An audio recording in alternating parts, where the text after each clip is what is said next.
You're packing school lunchboxes for your kids right now, feeling pretty good about the healthy choices you're making. Crackers with cheese, a fruit pouch, some muesli bars, maybe one of those yogurt drinks everyone raves about. You've spent extra money, read the front labels, trusted the marketing? But what if I told you that 8 of the most popular school lunchbox foods sold right here in Australia contain ingredients you'd never willingly feed your children if you knew what they actually were? Not all of them, mind you, but 8 specific ones that show up in lunchboxes across this country every single day. And the really troubling part? The things hiding in these products aren't what most parents think when they hear warnings about processed food. They're not even on your radar yet. But they should be. Let me be clear from the start. I'm not a nutritionist, not a doctor, not some wellness influencer trying to sell you an alternative. I'm just another Australian parent who got curious one afternoon in the supermarket aisle, started actually reading the ingredients lists instead of just the health claims on the front, and what I found genuinely shocked me. Because here's what nobody tells you when you're standing in Coles or Woolies trying to make good choices for your family in under 10 minutes before your toddler has a complete meltdown. Those friendly packages with the smiling fruit characters and the words natural and wholesome plastered everywhere, they're designed to stop you from flipping them over. They're designed to make you feel confident without asking questions. And for years, that worked on me. Until the day my daughter came home from school complaining her stomach hurt every afternoon, and I started wondering if maybe, just maybe, I should look a bit closer at what I'd been sending with her. What I'm about to walk you through isn't sensationalism. It's not fear-mongering. It's simple observation, label reading, and pattern recognition that anyone can do. The foods I'm talking about are sitting in your pantry right now, probably. Some of them are in my pantry too, because old habits die hard, and convenience is real when you're rushing out the door at 7:45 in the morning. But awareness changes behavior. And once you see what I saw, you won't be able to unsee it. So let's start with something almost every Australian parent has bought at some point. Those small packets of crackers and cheese dip that come in the bright red boxes, the ones kids absolutely love because they get to dip their own food. Seems harmless enough, right? Crackers are just flour and salt. Cheese is dairy. Except when you turn that box around and read the actual ingredients, you'll find the cheese dip isn't really cheese at all. It's something called cheese product or processed cheese food, which legally doesn't have to meet the same standards as actual cheese. The ingredient list reads like a chemistry experiment. Modified starch, emulsifiers, several different types of preservatives, artificial flavors, and enough sodium to make up nearly a quarter of a child's recommended daily intake in one tiny serving. But here's the bit that made me pause. There's often an ingredient called carrageenan listed somewhere in the middle. Most people skip right past it because the name sounds technical and therefore safe, like it must be regulated. Carrageenan is a thickener derived from seaweed, which sounds natural enough on the surface. But research has linked it to digestive inflammation and gut issues in some studies, particularly in children whose digestive systems are still developing. Now, I'm not saying this ingredient is definitely causing problems for every child. What I'm saying is that when parents see cheese and crackers, they're not thinking about inflammatory additives. They're thinking calcium and whole grains, and that gap between expectation and reality matters. Moving on to something even more common. Fruit pouches. Those squeezable packets with pureed fruit that parents give to toddlers and primary school kids because they count as a fruit serving, and they're so convenient when you're running late.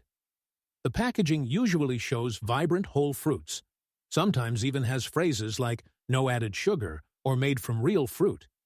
And yes, there is fruit in there. But if you look at the ingredients, you'll often see fruit concentrate listed, which is essentially fruit with the water removed and the sugar condensed. When they add it back into the pouch, the sugar content skyrockets even without adding refined sugar, because concentrated fruit juice is still sugar to your body. Some of these pouches contain as much sugar as a small chocolate bar, sometimes more. A typical pouch can have anywhere from 12 to 18 grams of sugar, and because it's in liquid form, it bypasses chewing, hits the bloodstream faster, and doesn't trigger the same satiety signals as eating an actual apple or banana would. But that's not even the concerning part. Many of these pouches also contain something called ascorbic acid, which is just vitamin C and sounds healthy, right? Except it's often used as a preservative to keep the fruit from browning, and when combined with certain other ingredients in processing, it can form benzene, a compound that's been flagged in some studies for potential health concerns at certain levels. Now, Australian food standards do regulate benzene levels, and most products test within safe limits. But safe limits are established based on adult consumption and body weight, not on small children consuming multiple pouches per day because parents believe they're giving pure fruit. The cumulative effect of several high-sugar, low-fiber fruit pouches daily, combined with other processed foods in a lunchbox, starts to paint a different picture than the wholesome marketing suggests. And kids are conditioned to prefer this hyper-sweet, smooth texture over the effort of chewing real fruit, which is a problem that ripples into eating habits for years. Now let's talk about something that appears in nearly every Australian school lunchbox I've ever seen. Muesli bars, or as they're sometimes called, health bars, snack bars, cereal bars. They come in 100 different varieties, all claiming to be nutritious, energy-boosting, made with whole grains. Parents love them because they seem like a better choice than lollies or crisps. And on the surface, they do contain oats. They do have some grains. But flip over most commercial muesli bars sold in Australian supermarkets, and you'll see sugar, or one of its many disguises, listed as one of the first 3 ingredients: golden syrup, brown rice syrup, glucose, fructose, cane sugar, honey. Sometimes there are 3 or 4 different types of sugar in a single bar, because food manufacturers know that if they split the sugar content across multiple types, none of them have to appear first on the ingredients list. That's not illegal, it's just strategic labeling. A single muesli bar can contain anywhere from 8 to 14 grams of sugar. For context, the World Health Organization recommends children aged 4 to 6 consume no more than 19 grams of added sugar per day total. One bar is already taking up half to 3/4 of that limit, and it's not even lunchtime yet. Add the sugar from a fruit pouch, a flavored yogurt, and maybe a sweet biscuit for afternoon tea, and you're looking at double or triple the recommended daily sugar intake before dinner. But the sugar isn't the only issue. Many of these bars also contain palm oil, which is used to bind the ingredients and give that chewy texture kids like. Palm oil is high in saturated fat, and while some saturated fat is fine in moderation, these bars are marketed as healthy everyday foods, which means kids are eating them daily, sometimes twice daily. The palm oil issue extends beyond nutrition too, but that's a whole other conversation about environmental impact that most parents aren't thinking about when they're grabbing a box on sale. Then there's the additives. Preservatives like potassium sorbate and calcium propionate show up regularly in these bars to extend shelf life. These are generally recognized as safe in small amounts, but again, we're talking about cumulative exposure across multiple processed foods in a single day. And some children are more sensitive to these additives than others. I've spoken to parents who've noticed hyperactivity or mood swings in their kids after eating certain bars, only to realize later that removing those specific products from the diet seemed to help. Now, that's anecdotal, not scientific proof, but it does raise the question of whether we're paying enough attention to how these ingredients interact in young, developing bodies when consumed regularly over years. Let's move to something even more trusted. Yogurt drinks.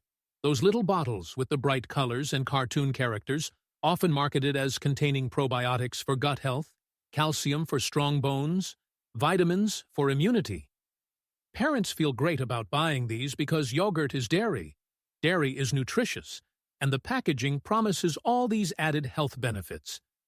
Except most of these drinks aren't really yogurt in the traditional sense. They're flavored dairy drinks with live cultures added, and the amount of sugar in them is staggering. A typical kid's yogurt drink sold in Australia contains anywhere from 15 to 20 grams of sugar per serve. That's nearly 5 teaspoons of sugar in a 100-milliliter bottle. To put that in perspective, that's more sugar than a can of soft drink of the same size. But because it's marketed as yogurt, as healthy, as something that supports digestion, parents don't question it. The probiotics they advertise are real, yes. Live cultures like lactobacillus are present. But here's what the marketing doesn't tell you.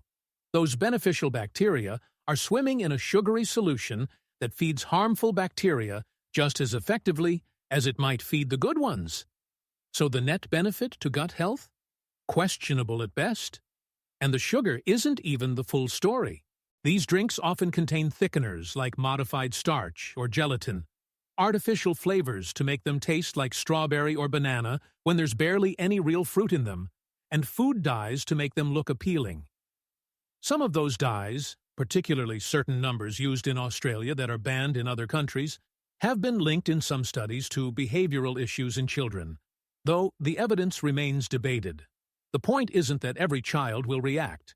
The point is that parents are being sold a health product when what they're actually getting is a sugar delivery system with a side of dairy. And speaking of dairy, let's talk about cheese sticks. Those individually wrapped string cheese snacks that kids love to peel apart. Their cheese, their protein, their calcium. What could possibly be wrong? Well, nothing inherently, if they were just cheese. But many of the cheese sticks marketed to children in Australia are processed cheese, which means they've been heated, treated with emulsifying salts, and mixed with other ingredients to give them that rubbery, peelable texture. Real cheese doesn't need emulsifiers. It doesn't need added color. But processed cheese does.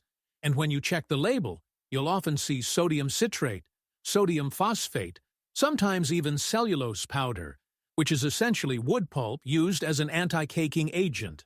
Legally safe? Yes. Natural cheese? No.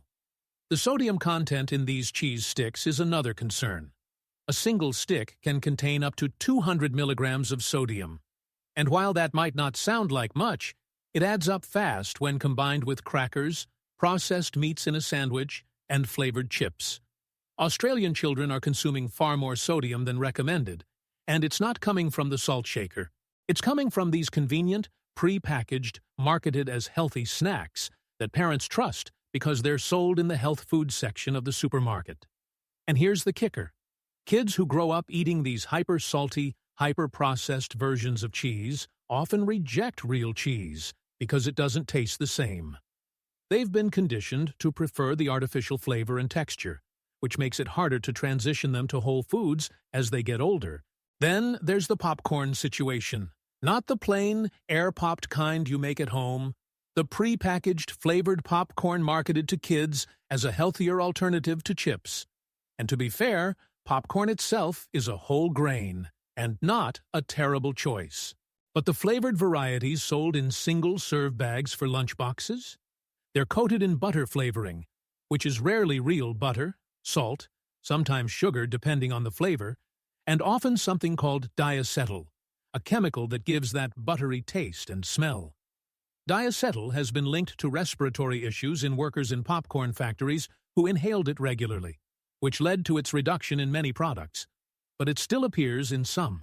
And even without diacetyl, these products often contain palm oil again, artificial flavors, and enough salt to make them far less healthy than the packaging suggests. The serving sizes listed on these popcorn bags are almost laughable too. They'll say the bag contains 2 servings, but what parent is splitting a small bag of popcorn between 2 kids? Nobody. So the sodium and fat content you think your child is getting is actually double what the label claims per serving. It's the same trick used across the industry. Make the serving size unrealistically small so the numbers look better, knowing full well that people will eat the whole package. And children who have no concept of serving sizes will absolutely eat the entire bag in one sitting, consuming double or triple the intended sodium, fat, and additives without anyone realizing it. Now, let's address the 2 that might surprise you most: rice crackers and veggie chips. Both are marketed as wholesome, natural, better than regular crackers and chips. Rice crackers especially are seen as a safe, bland option for young kids. And plain rice crackers are fine. But the flavored ones, the ones kids actually want to eat? They're often coated in soy sauce, which is high in sodium, palm oil for crunch, and MSG or yeast extract for that savory umami flavor. MSG isn't dangerous in the way it's been villainized, but it is an appetite enhancer, and kids who eat foods with MSG regularly can develop a preference for that intensified savory taste, making plain whole foods seem boring by comparison. And the sodium in flavored rice crackers is often comparable to regular potato chips, which defeats the purpose of choosing them as a healthier alternative. Veggie chips are even more misleading. Parents see the word veggie and assume they're getting a serving of vegetables. But if you read the ingredients on most veggie chip packets sold in Australia, you'll see that the primary ingredient is often potato starch or corn starch, with a tiny amount of vegetable powder added for color and marketing. They're basically regular chips with a bit of beetroot or spinach powder mixed in. The vegetable content is so minimal that they provide almost none of the nutritional benefits of actual vegetables. And because they're deep-fried in oil, usually palm oil or canola oil, and heavily salted, they're nutritionally almost identical to regular chips. But they're sold at a premium price in the health food aisle, and parents buy them believing they're making a better choice. That's not just misleading, it's exploitative. So where does this leave us? You've got cheese that isn't really cheese, fruit pouches that are mostly sugar, muesli bars that are essentially lollies with oats, yogurt drinks that are sugar bombs with probiotics, processed cheese sticks full of emulsifiers, flavored popcorn coated in artificial butter and excessive salt, rice crackers as salty as chips, and veggie chips that contain barely any vegetables. 8 products that show up in Australian school lunchboxes every single day, trusted by parents, loved by kids, and marketed as healthy choices. But the gap between what we think we're buying and what we're actually buying is massive. And that gap is profitable for food companies, which is why the marketing is so aggressive and the labeling so confusing. Here's the thing that bothers me most. None of this is secret information. The ingredients are listed right there on the back of every package. The nutrition panels are required by law, but they're written in a way that requires time, effort, and some basic nutritional knowledge to decode. And most parents, rushing through the supermarket with kids in tow, simply don't have that time or energy. We rely on the front of the package, on the health claims, on the endorsements from organizations we trust. And the food industry knows this. They spend millions on packaging design, on strategic wording, on making products look healthier than they are. Because if parents actually stopped and read every label, if we actually compared the sugar content in a yogurt drink to a soft drink, if we realized that muesli bars have as much sugar as chocolate bars, we'd stop buying them. And that's not good for business. But here's where it gets complicated. I'm not suggesting we all switch to perfect, home-prepared, organic whole food lunchboxes tomorrow. That's not realistic for most families, including mine. We're all juggling work, school, activities, limited time, and limited budgets. Convenient packaged foods exist because they solve a real problem. And I'm not here to shame anyone for using them. What I'm suggesting is awareness. Read the labels. Compare products. Ask yourself if the health claims on the front match the reality on the back. Choose the options with shorter ingredient lists, lower sugar, less sodium, fewer additives when you can. And when you can't, when it's a chaotic morning, and the pre-packaged pouch is the only thing getting fruit into your kid before school, that's okay too. But make it a conscious choice, not a default based on clever marketing. Because the more parents who start questioning these products, the more demand there is for actual healthy options. And when demand shifts, supply shifts. We're already seeing it happen slowly. More brands offering lower sugar alternatives, simpler ingredients, transparent labeling. But it's only happening because consumers are pushing back, asking questions, choosing differently. And that starts with conversations like this one, where we stop assuming that products marketed to children are automatically safe, healthy, or trustworthy. Where we stop feeling guilty for not knowing better and start educating ourselves and each other. Because our kids are eating these foods day after day, year after year, and the cumulative impact of that matters. Not in a panic-inducing, the sky is falling kind of way, but in a steady, long-term health kind of way that shapes their relationship with food, their taste preferences, their metabolic health, and their understanding of what nourishment actually means.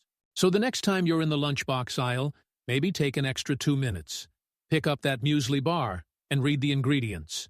Check the sugar content on that fruit pouch. Compare the sodium in those cheese sticks. You might be surprised. You might be frustrated. You might put some things back on the shelf.